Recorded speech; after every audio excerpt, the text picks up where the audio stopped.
There's lots I'm proud of myself for doing, because you gotta stand yourself. You've gotta be here for her.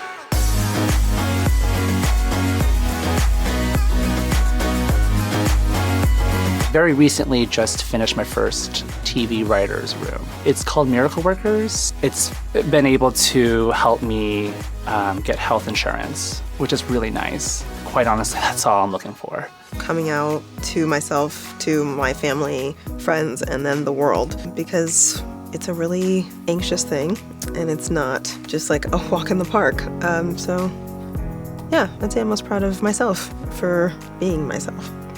I serve in a legislature that is very hostile to LGBTQ people. I'm actually the only and the first out Black woman to ever hold any type of public office in the state of Florida. Creating my own nonprofit, being able to have a nonprofit that is intentional about the way that we want queer kids to see themselves and hear themselves and empower themselves to use their voice feels really great. Well, this year in particular, I released my very first book. It's called You Grow Girl, Plant Queen's Lush Guide to Grow in Your Garden. That's something I never thought that I would write a book. I am really proud of becoming the first Black and non-binary leader of GLSEN. GLSEN works in K-12 schools to make sure that they are safe and affirming for every student, particularly LGBTQ plus kids. I'm also really proud of my ability to make my mom smile. And our relationship hasn't always been the easiest, but what I really love is that she often talks about how she is really proud to be asking people their pronouns and to be bringing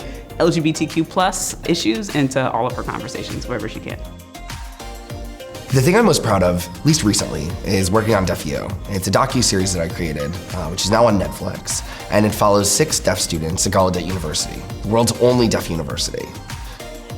The thing I'm most proud of in making it was the ability to empower queer representation both on screen and behind the camera.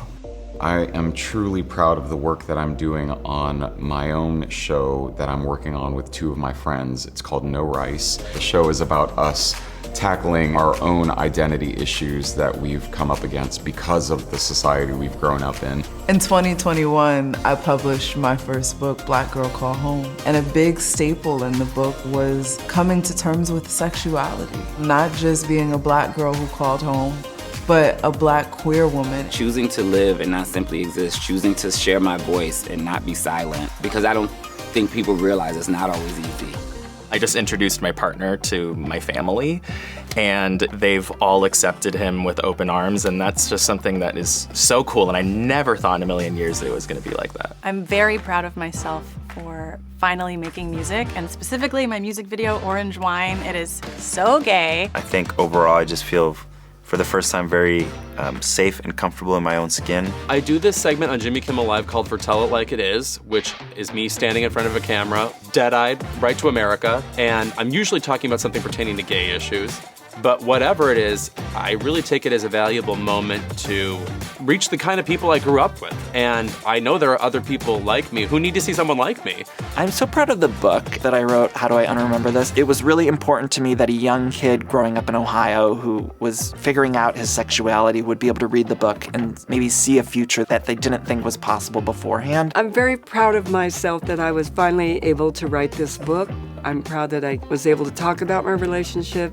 A lot of things I've been keeping from the public, keeping from my fans. And I was proud to just finally let it all out there and be who I am and stop keeping secrets. I was a part of a group of people that put together a queer theater festival called Pride Plays. It was queer plays by queer people put on by queer artists. And the focus really was, let's tell stories about pride. Let's not tell stories about shame. Bringing Dreamer from the Supergirl television show into the comic books. I knew that this was a character that needed to continue. She meant so much to so many people who aren't even trans, and now I'm the one writing it. I'm really proud of my work as a photographer. Naturally, I think my entire body of work has a lens through a queer perspective, and that allows me to photograph the history of the city's queer community. I take a lot of pride in being one of many artists and documentarians to be able to capture us right now.